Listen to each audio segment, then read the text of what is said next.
imagine you've got a clock in front of you. Time is when one hand moves. That's a time. Well, we are. I was saying at this moment we're just going into the future as we're travelling. We're going in the future now as I'm talking. If time travel did exist, it would certainly involve the tearing of the fabric of space-time in one way or another. Now, the only known ways, in theory, of course, of doing this are through rotating black holes or through wormholes. There are solutions of general relativity in which it is possible to go off in a rocket ship and arrive back before you set out. Such spacetimes would allow travel into the past, but it is not clear that they can develop from our present state. That would require negative energy, which is difficult to achieve on the scale of spaceships. However, it seems that individual elementary particles can travel into the past. A time machine is not a vehicle, it's a place. It's a place which, if you enter, you then exit at an earlier time, which is in contrast to the places that we know in everyday life, which if you enter them, you emerge at a later time.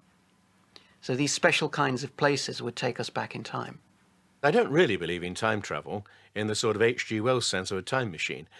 What I do believe is that human beings possess some weird ability to actually foresee the future with great precision.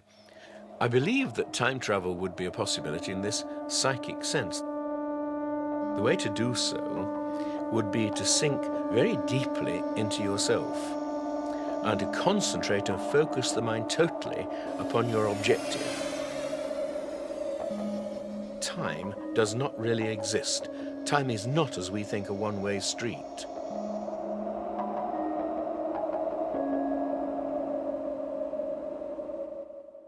Questa è una miniera dalla quale trarre energie adatte per affrontare vari esperimenti sia nel tempo che per quanto riguarda l'umanità stessa. Abbiamo fatto molte ricerche con l'apparecchiatura adatte, utilizzando vari metodi per trovare i punti di scorrimento di quelle che noi chiamiamo linee sincroniche sul pianeta. È necessario proprio prepararsi fisicamente e intimamente molto bene. Il momento più interessante, più emozionale è quando si entra nella cabina. La cabina assume una carica molto forte, si attivano tutte le apparecchiature per questo salto nel tempo. In pochi secondi si prova questa esperienza incredibile della smaterializzazione del corpo. E si prova questa esperienza di essere e diventare solo essenza, solo spirito, solo pensiero.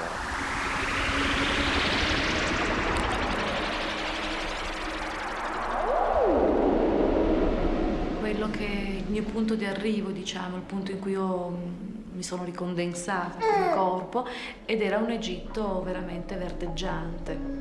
Dopo qualche istante dall'arrivo in questa sala è apparso quello che era appunto il faraone. Io l'ho capito dal tipo di attesa che c'era, e sapevo comunque anche non era una inarrivabile o comunque un potere indiscutibile, era una figura carismatica, forte, ma abbordabile, agganciabile in qualche forma. I spend most of my time going around investigating cases that seem to defy science in the sense that they don't follow any logical prediction of how time flows from the past into the future.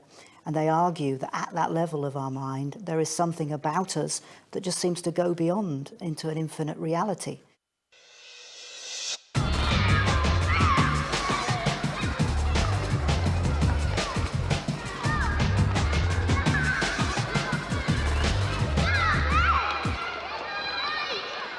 The Big Bang. You know, when you see it was this big mass of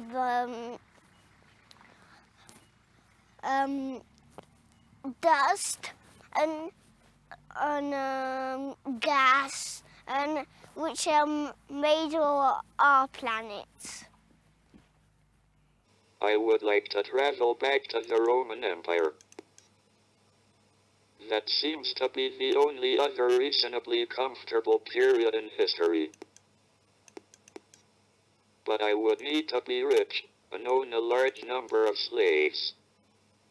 They were the pre-electronic form of domestic appliances.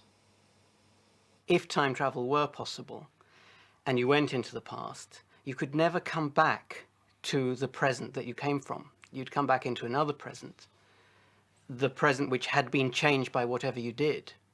So actually going into the past yourself would be an act of desperation if you wanted to run away from your world or something and never return. If time travel existed, the one place I would certainly like to go is to Antarctica around about 10,000 BC, because I'm pretty certain that Antarctica was the lost continent of Atlantis. If we looked under the 2 miles of ice that now cover Antarctica, we would almost certainly find the remains of a pretty complex civilization that covered the whole Earth. Per raggiungere questo punto nel tempo non fu possibile farlo con un balzo unico, quindi partire dalla cabina e arrivare direttamente ad Atlantide, ma fu necessario programmare una serie di soste, quelle che noi chiamiamo i castelli temporali. Atlantide aveva delle caratteristiche tecnologiche molto evolute.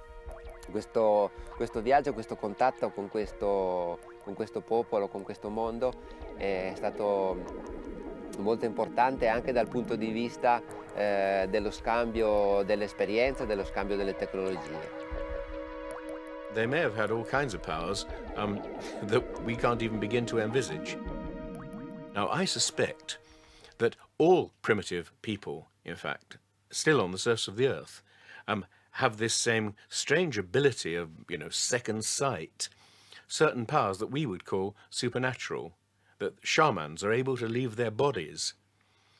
And I believe that this kind of thing was absolutely commonplace in Atlantis.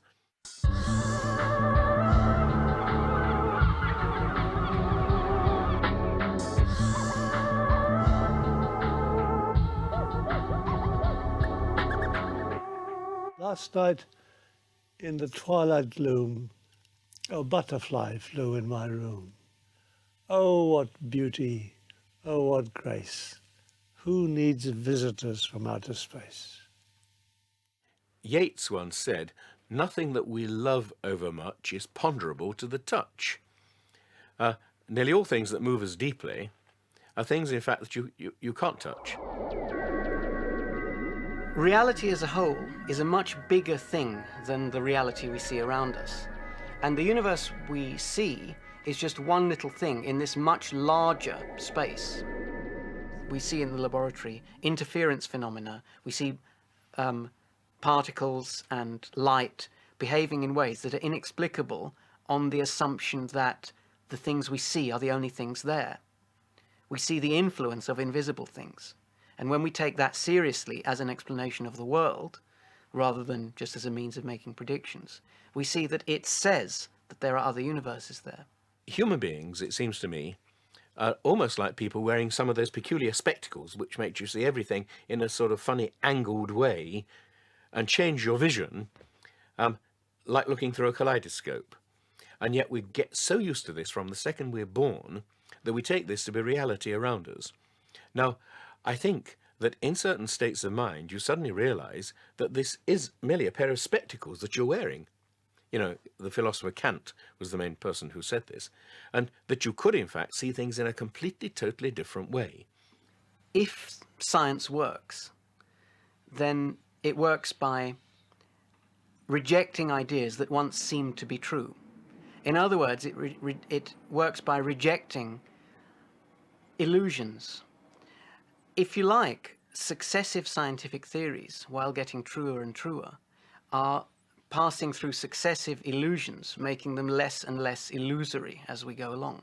Because we are living in a reality that is constrained by physical order and structure, which sees us need to have some kind of a continuum from the past to the future in order to exist, then we impose this idea of time onto the world around us. But we can, if you like, get into a helicopter and fly above that reality and see the universe as it really is, which is timeless and spaceless. Most people are so completely trapped in, their own illusions, their own negativity, that they make no real effort. I'm absolutely convinced that if human beings concentrate sufficiently and make sufficient effort, everything changes. The ability to distinguish illusion and reality, and then to willingly create and live in an illusion for a while, and to enjoy it, as recreation, I think is what distinguishes a higher intelligence from a mere animal existence.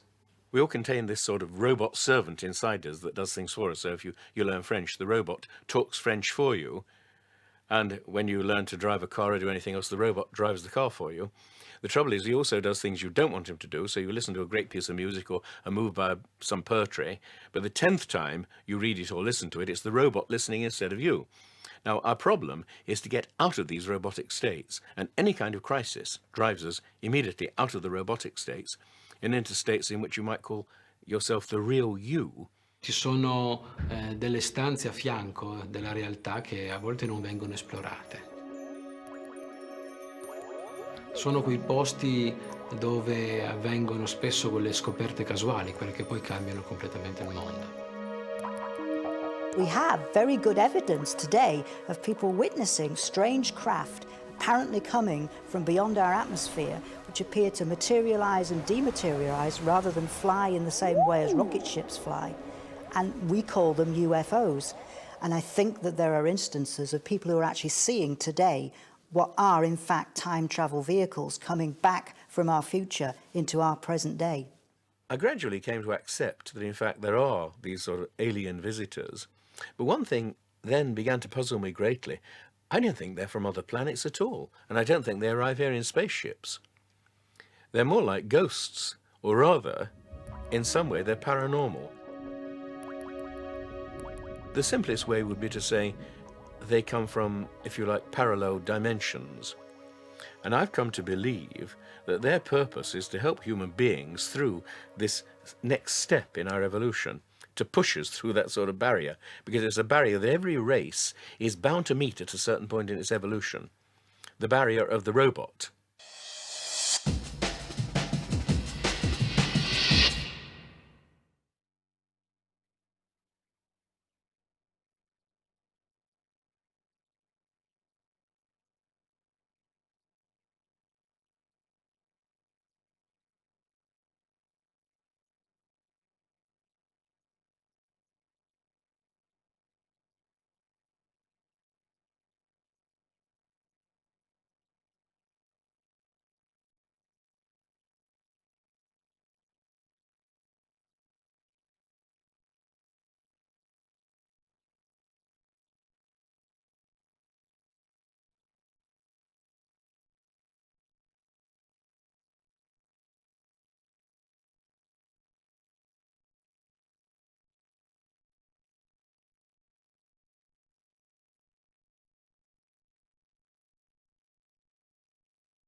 Like a chap standing there and he says, I'm a soldier, I kill people. Oh, there's one there, bang, like this.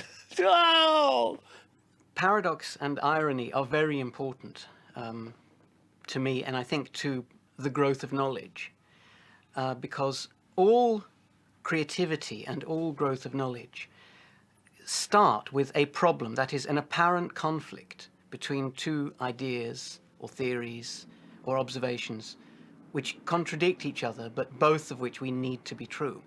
You do go back into the past and you change it somehow. The whole universe changes as a result of that, but nobody ever realizes it. So the world could be changing every second and we wouldn't know it because we only live in the time stream within which we are entrapped. Many of us think that there's no alternative, if we want to interpret the equations as referring to reality, to saying that the reality we see around us is not the only one and it's affected by others.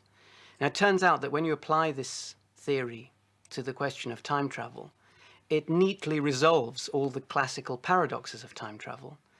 And the simple reason for that is that when you go into the past, you always go into the past of a different universe. It's a universe which is the same as your one up to the point when you went into the past. And then your arrival changes it into a different universe. Which is more beautiful? A violin solo or a hole in the road? Well, it's a violin solo. I said, wait a minute. Supposing it's a bloody awful violin solo and the hole in the road is a perfect ellipse. That's why it makes you rethink.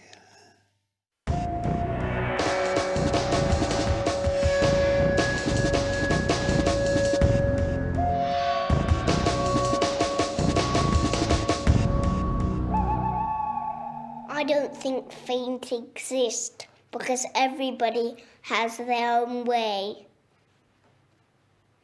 Throughout history, there's been a conflict between two different ways of looking at time and fate. One is to say, well, if the universe can be understood, if it's comprehensible, then it must be comprehensible in terms of laws, and laws say what's going to happen. And if a law of physics or a law of nature says what's going to happen, then it's not up to us to choose. When we think we're choosing, we're merely acting out some law of nature. The other view is that we have free will, and therefore we can freely choose, put something new into the universe by making a choice that wasn't predetermined. And it appears that these ideas, we need both those ideas to be true, and yet they conflict with each other. We're almost invariably trapped, particularly when we're tired, in the materialistic solidness of the present moment. And therefore, we only exercise freedom when we're galvanized by some kind of emergency, or when we get these curious melting moments of total happiness. I think that human beings can exercise freedom, but it's only when they're pushed so hard that the mechanical part of themselves goes to sleep. When I freely make a choice, what that means is that most copies of me in the multiverse made that choice, and a few didn't. The fact that a few didn't shows that I was free to choose otherwise. I was just trying to say that's what fate is, you know.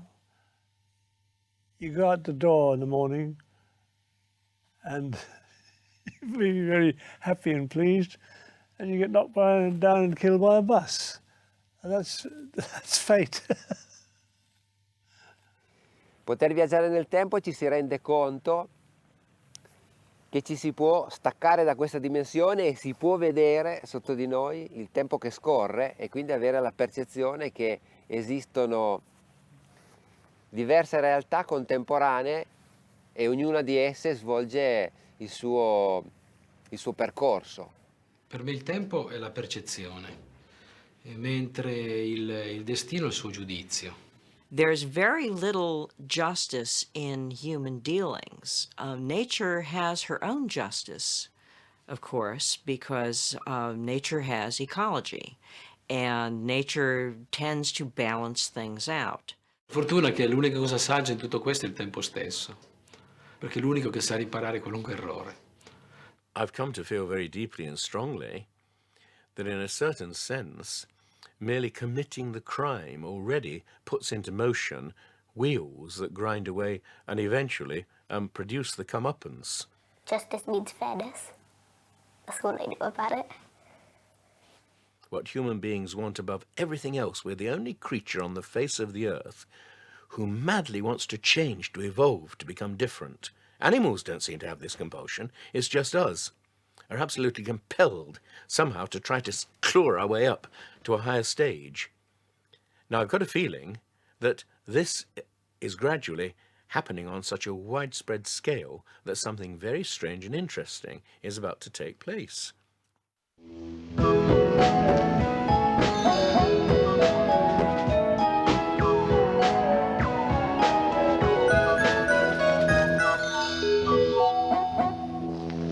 I don't feel that life is meaningless, that consciousness is basically a form of nausea. I believe that, in point of fact, provided we concentrate and keep the mind fairly alive and awake, then the possibilities are endless. I don't think there's a God, because nobody's bloody well seen him or her or him or it. But I read the life of Jesus, and I think he was a wonderful person. I'd love to have met him and lived with him. God is clearly timeless and spaceless, and that somehow in these moments of infinite awareness, we can sense that we are too timeless and spaceless. He'd been out of time, wouldn't he? He would be out of time if he came down. Faith is a way of approaching conflicts between ideas. It's opposed to another way, reason, which is what science is based on. If you have faith, then you know in advance which of the contending ideas is going to be true. Ultimately, I believe that that, as Anne Frank said, that people are good at heart. And I also believe that our curiosity and our drive to know things is part of our being good at heart. I like to think that I don't have any faith, because I like to think that my attitude towards contending ideas is based on reason. Probably don't believe in much, but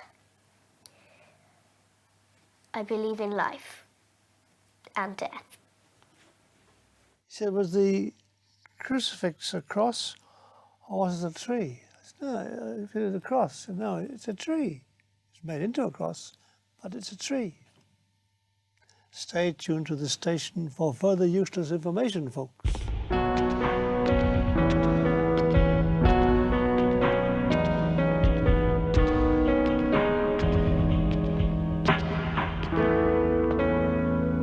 lot of people have been putting flowers in the grave for me in my graveyard. They think I'm dead. Actually, I have been dead 3 years, actually, but nobody's had the courage to tell me.